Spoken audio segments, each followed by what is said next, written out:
Dune Prophecy's fourth episode, Twice Born, talks about a shared dream that the acolytes of the Bene Gesserit had this shared dream of one of them cutting the throat of the other.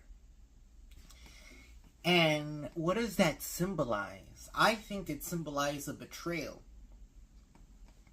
And we have two prominent Bene Gesserit mothers in this series. And now I'm questioning, are they friends or not?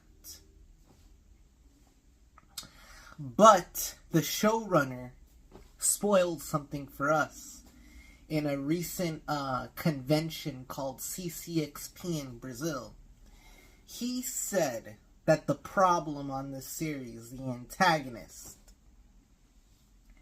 is that dude from Vikings, right?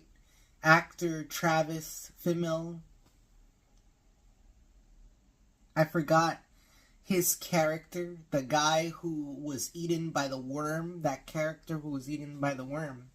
His character is supposed to be the antagonist of this story. But this episode really revolves around the main Bene Gesserit mother trying to redeem House Harkonnen, the enemy that Paul Atreides is fighting in the Dune movies. You know, the bad guys in the Dune movies. So in this show, the main Bene Gesserit mother is trying.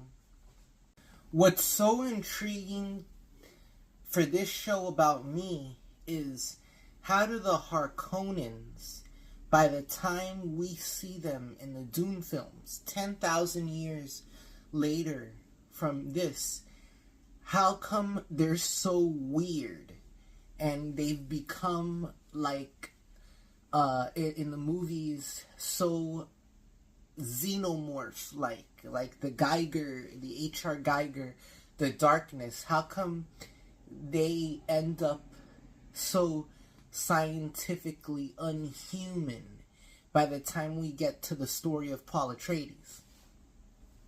Because in this series, they look like a pretty normal, house.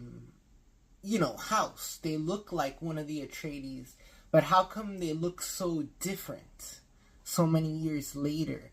Whereas the Emperor and the Atreides look similar. Well, actually, the Atreides, they were not similar at all. The Atreides family were, at this point in time, they look like they're feral cavemen, to tell you the truth. So that's why, how come these houses look so different? Because they really go through a radical evolution by the time we see them in Paul Atreides. Now, this episode's title is called Twice Born. And that is kind of a reference to the books, because in the books they're able to clone.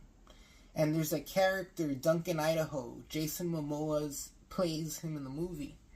And his character, they keep on cloning him. But this is a prequel. Duncan Idaho hasn't been created yet. So I'm trying to figure out who was the clone in the episode. And, the episode also talks about the influence that Arrakis has on the Dune universe. So that's it, because Arrakis makes all the spice. There's the fuel for the spaceships comes from spice. And here's one question about the Dune universe. How come they haven't done anything to make spice not their only fuel?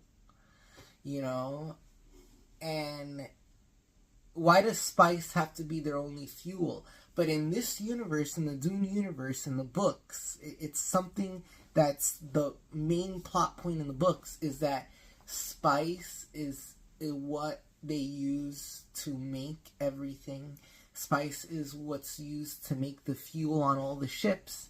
and you can only find it in one little planet in their universe called Arrakis. Why? They should explain that a little more, you know? But that's why whoever's ruling Arrakis, like the Atreides family and everything, that's why they hold so much power. This episode had to do with the leader of the Bene Gesserit mothers trying to bring the Harkonnens into the Imperium as an official house. Kind of like Russia is trying to join the United Nations, right? That's basically, you know, the similarity they were trying to make there. So, check this show out. It's a really great show. Sisterhood above all. And if you like this, if you like me talking about Dune, hey, subscribe, like the video.